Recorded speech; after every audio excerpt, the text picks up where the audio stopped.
নমস্কাৰ আপোনালোক সকলোকে পুনৰবাৰ আপোন নিউজৰ অন্য এটা ভিডিঅ'লৈ স্বাগতম জনাইছো। আপোনালোকৰ যদি ভোটাৰ কাৰ্ড আছে বা আপোনালোকৰ যদি ভোটাৰ কাৰ্ড নাইও, আপোনালোক সকলোৰে বাবে এটা বিৰাটেই ভাল খবৰ ঘোষণা কৰিছে ইলেকশ্যন কমিশ্যন ডিপাৰ্টমেণ্টৰ ফালৰ পৰা।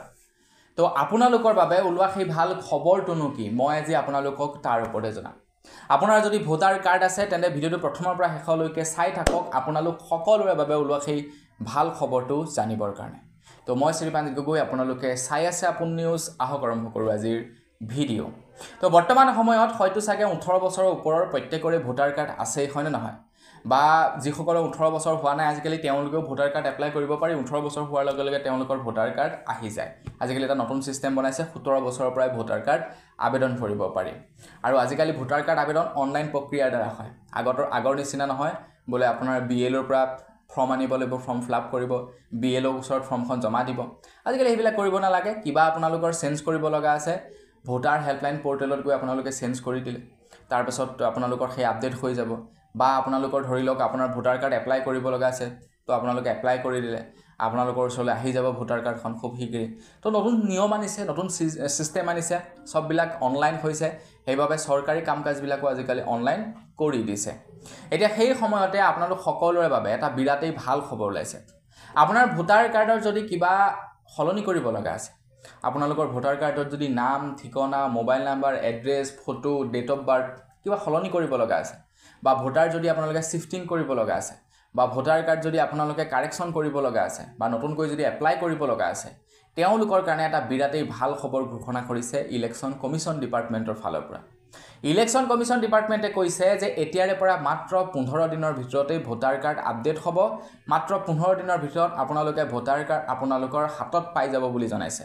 মাত্ৰ 15 দিনৰ ভিতৰত আপোনালোকৰ ভোটাৰ এপ্লাই কৰিলে এপ্ৰুভ হ'ব, আপোনালোকে নতুন এটা ভোটাৰ কাৰ্ড লাভ কৰিব। কাৰণ আমি যেতিয়া নেকি এটা পান কাৰ্ড বনাবলৈ যাওঁ, পান কাৰ্ডটো বনালে আমি এমাহৰ ভিতৰত পান কাৰ্ডটো পাই যাওঁ, এসপ্তাহৰ ভিতৰত আমি পান কাৰ্ডৰ PDFটো পাই যাওঁ। গতিকে তেনে অৱস্থাত চৰকাৰী বস্তুটো কিয় সোনকালে দিব নোৱাৰিব আপোনালোকক? গতিকে সেইবাবে এতিয়া 15 দিনৰ ভিতৰত আপোনালোকে ভোটাৰ কাৰ্ড হাতত পাই যাব।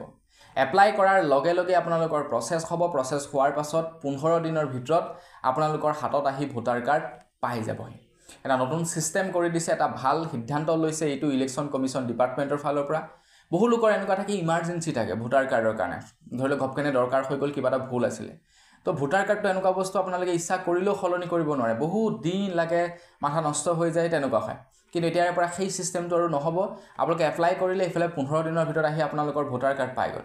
আপোনালোকৰ যেনিবা আধাৰ কাৰ্ড কিবা সলনি কৰিব লগা আছে, আপোনালোকে এইটো কনফাৰ্ম দিব পাৰে যে মোৰ এমাহৰ ভিতৰত ঠিক হৈ যাব। পান কাৰ্ডৰ যদি কিবা সলনি কৰিব লগা আছে, আপোনালোকে কনফাৰ্ম দিব পাৰে যে মোৰ এমাহৰ ভিতৰত ঠিক হৈ যাব। কিন্তু ভোটাৰ কাৰ্ডৰ আগতে কনফাৰ্ম দিব নোৱাৰে, কাৰণ ভোটাৰ কাৰ্ড কেতিয়া আপোনাৰ ওচৰলৈ আহিব তাৰ কোনো ঠিক নাই, শুদ্ধ হ'বনে নহ'ব তাৰ কোনো ঠিক নাই। কিন্তু এতিয়াৰে পৰা আপোনালোকে যদি পৰ্যাপ্ত প্ৰুফ দি ভোটাৰ কাৰ্ড বনায়, পৰ্যাপ্ত প্ৰুফ দি যদি আপোনালোকে ভোটাৰ কাৰ্ডৰ বাবে কিবা চেঞ্জেছ কৰিব বিচাৰে, সকলোবিলাক চেঞ্জেছ হৈ যাব আপোনালোকৰ, কোনো টেনশ্যন নাই, বিন্দাছ হৈ যাব।